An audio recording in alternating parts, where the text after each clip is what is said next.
की हार्दिक शुभकामनाएं। जो महापुरुष यहाँ विराजमान हैं उनका जन्मदिन 28 जनवरी को है। लाला लाजपत राय, आप सबने इतिहास में पढ़ा होगा। लाल बाल पाल तीन भारत के सपूत हुए जिन्होंने हिंदुस्तान में भारत की आज़ादी के लिए बहुत काम किया। जब अंग्रेजों से खिलाफ लड़ाई चल रही थी तो लाला लाजपत राय के साथ शहीद आलम भगत सिंह जी भी थे। और जब अंग्रेजों ने लाठी चार्ज किया तो उस लाठी चार्ज में ही हमारे लाला लाजपत राय जी का देहांत हो गया। तब शहीद आलम भगत सिंह ने कसम खाया कि मैं उस पुलिस अधिकारी को जिंदा नहीं छोड़ूंगा, उससे बदला लूंगा। और आपको याद होगा कि उसके बाद उन्होंने उस अधिकारी को मारा। ऐसी बहुत सारी घटनाएं जुड़ी हुई है हिंदुस्तान के आजादी से लेके संविधान तक। 26 जनवरी हम क्यों मनाते हैं, इस परिप्रेक्ष्य में मैं बताना चाहता हूं कि जब हमारा देश 1947 में आजाद हुआ तो आजादी के बाद ऐसे बहुत सारे सवाल उठने लगे कि हमारा देश आखिर कैसे चलेगा। क्या यहाँ पे मिक्स्ड इकोनॉमी रहेगी, या सोशलिस्टिक अप्रोच में चलेगा, या कैपिटलिस्ट चलेगा। तो इन तमाम चीजों को विस्तार से समझने के लिए जो संविधान सभा बनाई गई, उस वक्त देश के जितने भी नेता थे, जिसमें प्रमुख भूमिका अंबेडकर जी की आती है, जो संविधान सभा के अध्यक्ष बनाए गए थे।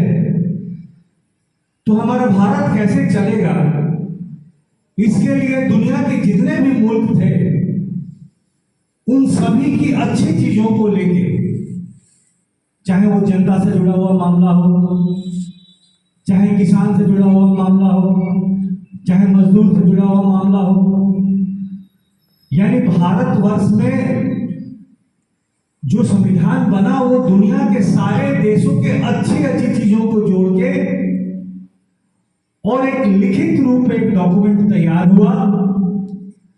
और वो डॉक्यूमेंट पूरे देश के सामने रखा गया, नेताओं के सामने रखा गया। और अथक चर्चा के बाद जो सबसे बेहतरीन चीजें थी, जिसमें एक भारतीय को पूरी की पूरी आजादी मिली हुई थी, चाहे शिक्षा का हो, चाहे जीवन का हो, उन चीजों को लेके हमारा संविधान बना। और उसी संविधान को बेच करके हमारा देश आज चल रहा है।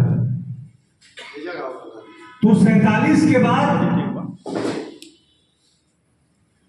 3 साल के लगभग समय लगा और 26 जनवरी 1950 में ही हमारा संविधान लागू हुआ और भारत एक गणतांत्रिक देश बना, इंडिया रिपब्लिक बना। लेकिन आप देख रहे होंगे आज की जो राजनीतिक स्थितियां हमारे सामने आई हैं, चाहे वो कारोबार की बात हो, नौजवानों की बात हो, छात्रों की बात हो, किसानों की बात हो, मजदूरों की बात हो, संविधान में ऐसे बहुत सारी चीजों को आज की सरकारों ने बदलकर कुछ ऐसे चीजों को डाल रखा है या डाल रहे हैं जो संविधान से बिल्कुल उल्टा है। हमारे ऐसे बहुत सारे मूलभूत अधिकार हैं जिसको सरकार धीरे धीरे खत्म करती जा रही है। और जितने भी देश में राजनीतिक दल हैं, ये सभी इसका विरोध कर रहे हैं, क्योंकि संविधान से ही देश चलता है। और संविधान में लिखा है कि हमारा देश, India is a patriotic without any religion, without any caste. यानी ये एक ऐसा देश है जहां हर जाति हर धर्म के लोगों को रहने का अधिकार प्राप्त है। तो फिर बार बार हिंदू धर्म हिंदू राष्ट्र बनाने की चर्चा कहां से आ रही है? बार बार हिंदू के नाम पर क्यों गुमराह किया जा रहा है जनता को? जब आजादी मिली तब सारे धर्म के लोग लड़े, हिंदू भी लड़े, मुसलमान भी लड़े, ईसाई भी लड़े। तो ऐसे परिस्थिति में जब आजादी हमको मिली तो जो एग्रीमेंट साइन हुई और उस वक्त वो फाइनल ड्राफ्ट इंग्लैंड जो हमारा शासक था इंग्लैंड में जब गया, वहां वो मोहर लगी कि भारत कभी भी हिंदू राष्ट्र नहीं बन सकता, जहां हर जाति हर धर्म हर मजहब के लोग रहते हैं। वहां ये संभव नहीं है। ये बात गांठ बांध के रखने की है।